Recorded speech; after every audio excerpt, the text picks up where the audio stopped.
Hey everybody, Tina Campbell, the New York Regional Partner of Master Networks. We're a national networking organization. We're here to help. We're here to help our members and non-members to hopefully grow and pivot. And one of the things that we've been doing is with these lunch and learns, I'm hoping that people are watching them and learning something. I know I am, so I'm really excited. And certainly for today, my friend Abie Gabor is here, and he's going to be talking about his shift from when he went from boss to entrepreneur and becoming a motivational mentor for people. Hey, Abie, Hey, Tina. what's up? It's an honor to be here, Miss Campbell. Thank you. I'm so honored that you're here too. So it's like we could go on for hours, right? So No question about it. so I want to really understand. I mean, I've heard a little bit of your story, but it's really amazing. So please go ahead and just tell us about yourself, and I'll share my screen, which has some information about you also. Go ahead. Okay, terrific. That would be wonderful. So firstly, I want to thank you, and I wanted to, I'm just so grateful for you for everything you do for Masters Network, for Master Networks, and getting all of us together, especially during these hard times. It's really an incredible journey that we're all going on and going through. And once again, I really want to thank you for everything Oh, that you do for all of us. you're It's really welcome. wonderful. You're So welcome. little background on myself, all right? And most people in Master Networks don't realize this because I don't have time to share this in a 30 or 60-second tidbit. Soundbite. Is my background is I am a traditional business owner. For a 33-year career, I owned 6 supermarkets in the metropolitan New York area. Hundreds of employees, lots of business all along the way. And what I can tell you is this: I started that in something like 1986, Mm. and in 1994 I was involved in a serious car accident. If you go on to the next slide, you can see kind of what I'm referring to here. So No, this is not my car. My car probably looked equally as bad, if not worse than this. I was in the hospital for 45 days. It just wasn't my time. God did not say, Abie, it's time for you to go. And ever since that experience, or right away from the beginning of that experience, I was just thankful that I survived through this. Every extremity was damaged with the exception of my right arm. This was in the beginning of when I was seeing my uh, now wife, Liz, who many of you know. And what happened was, as a result, me being in the beginning here, I was a captive audience to her. I couldn't go anywhere.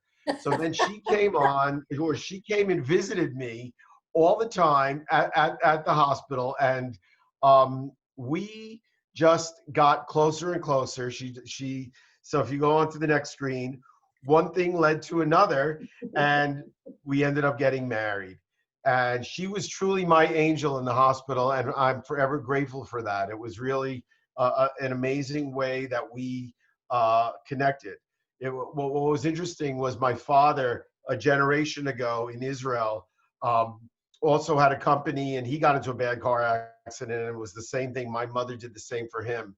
Lo and behold, it happened again for the next generation with me and Liz. wow. So fast forward, then we had 2 beautiful boys, and here they are. This is a number of years ago. So thrilled to grow a family with Liz. And then I realized, through this experience that I had, I knew that my story was very motivational for people. But I was so used to being a supermarket owner and just being busy doing what I did all the time. I didn't really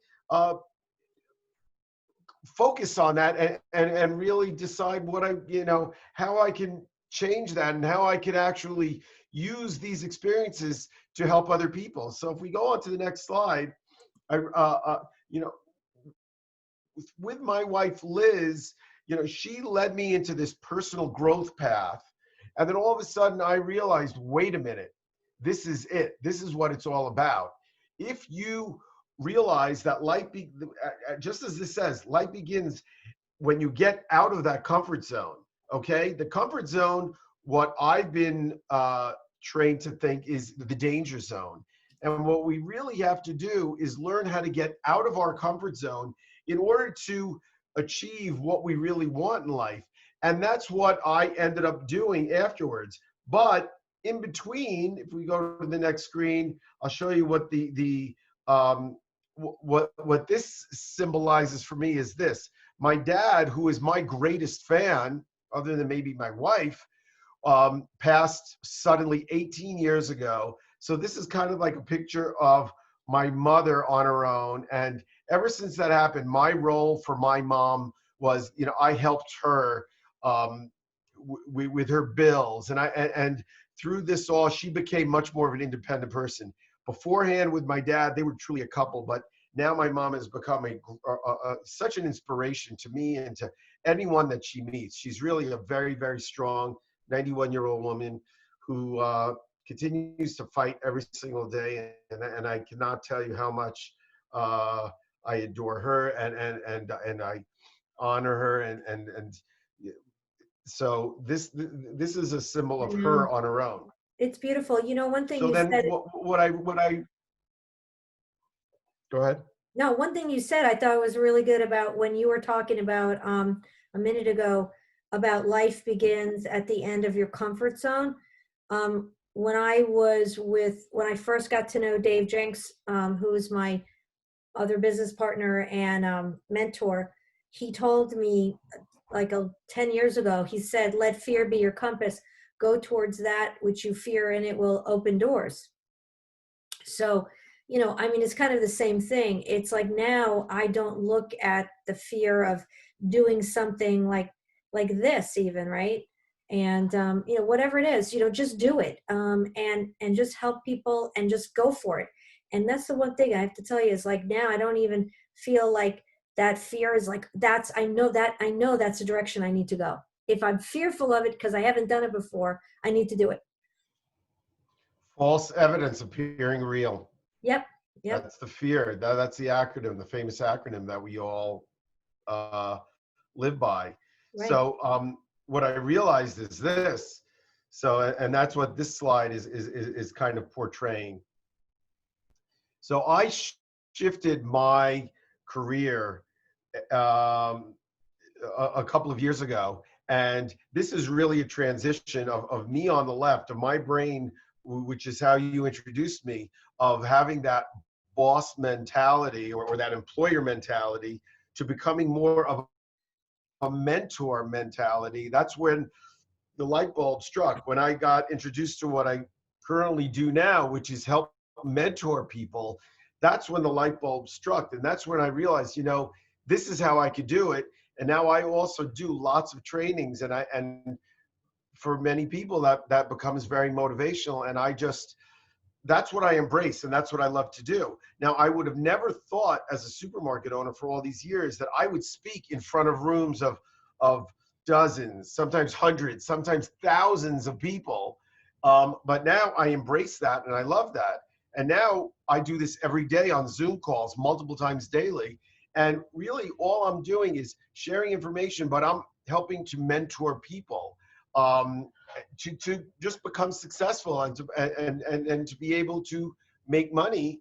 And what's amazing is when I do this is also something that I'm not really looking to do this for a fee. It's not like I'm trying to be anybody's coach. I'm not. I'm just being a mentor to people through my experience with what I've done in the past, and from my past experiences, and also what I'm doing now in the present. So if we go to the next screen, speaking of the present, so look, it's fascinating play on words.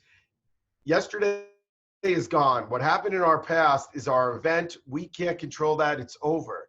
Tomorrow isn't here yet. So there's no sense worrying or putting anything into mind that you think what'll be. But so don't waste today. Today is the present. And lo and behold, what does that mean? It is a present. All right. It is every day that we get, every day that we are vertical is a gift.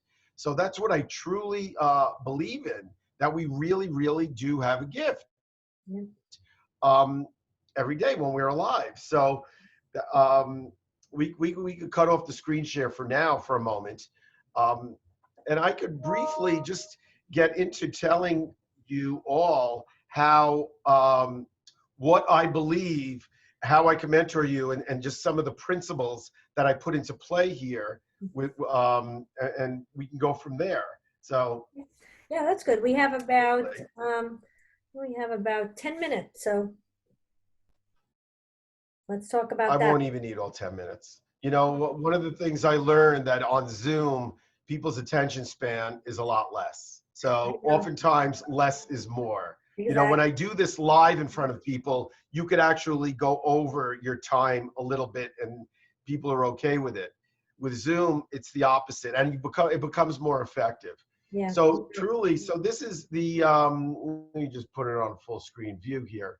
Uh, in order to learn, you know, this is something that translates with no matter what you do in any business that one has, is really having the right mindset in the business, and whatever business that might be.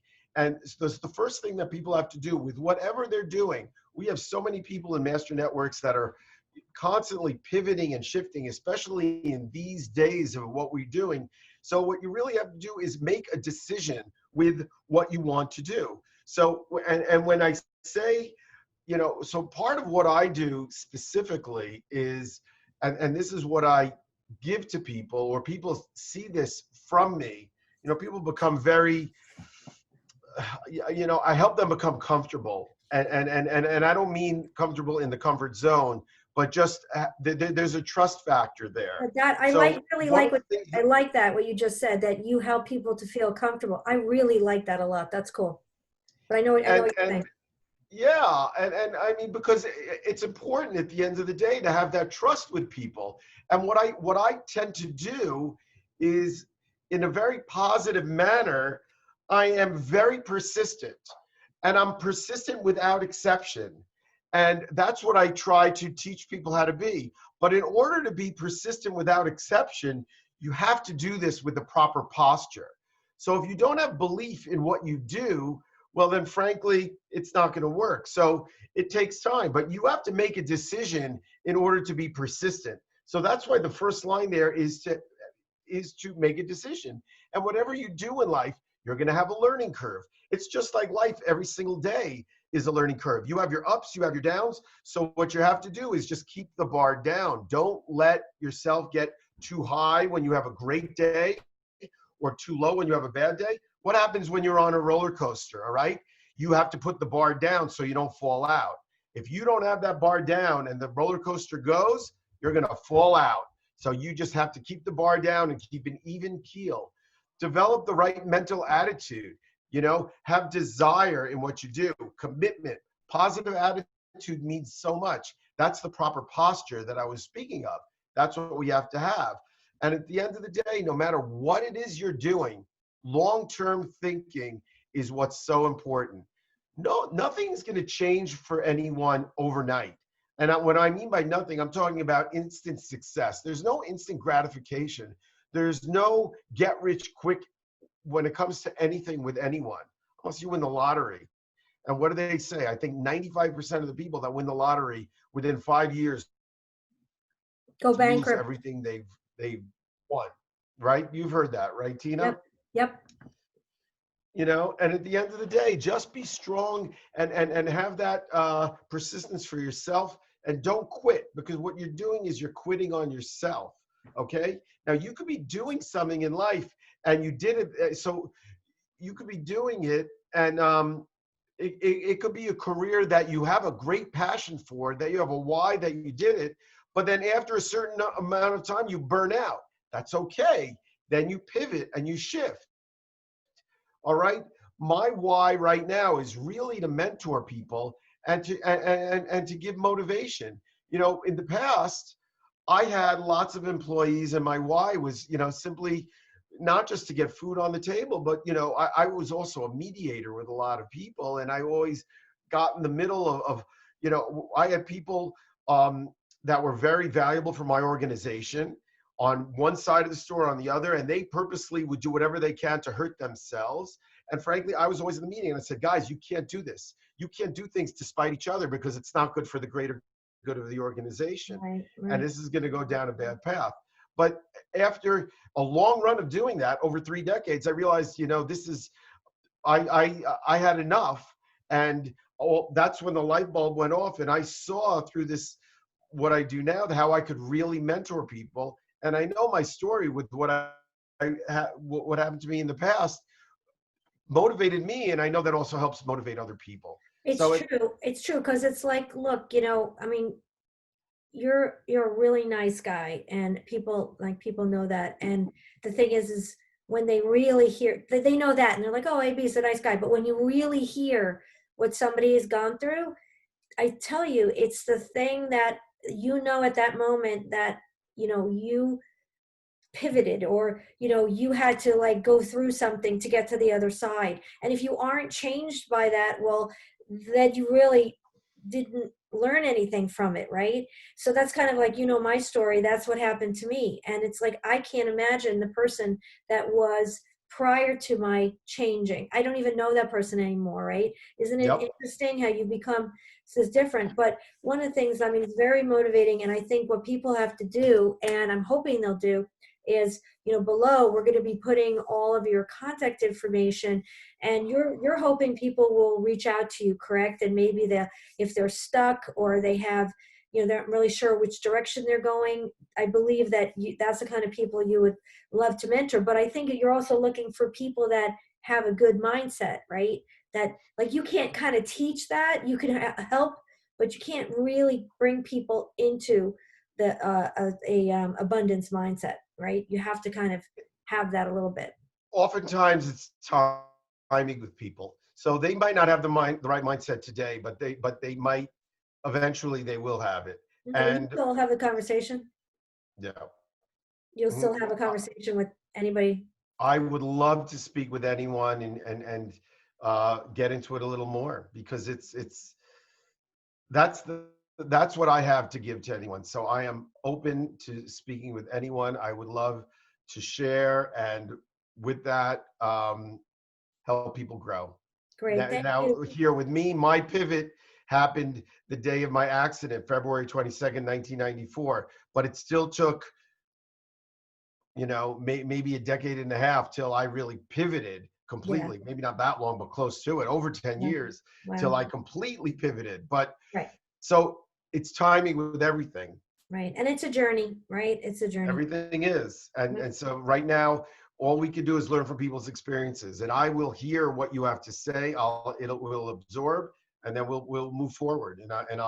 I'm here to help, I it's hope awesome. that people will see and understand what a gift that you're giving them with this. And I'm hoping they'll listen and get to the very end of this, where you make that fantastic, really, offer to them. So, Abie, thank you so much for coming on with me. I'm so thrilled, and I appreciate everything you and your lovely wife do for me. Thank you. You too, Miss Tina Campbell. You are a gem. Thank you.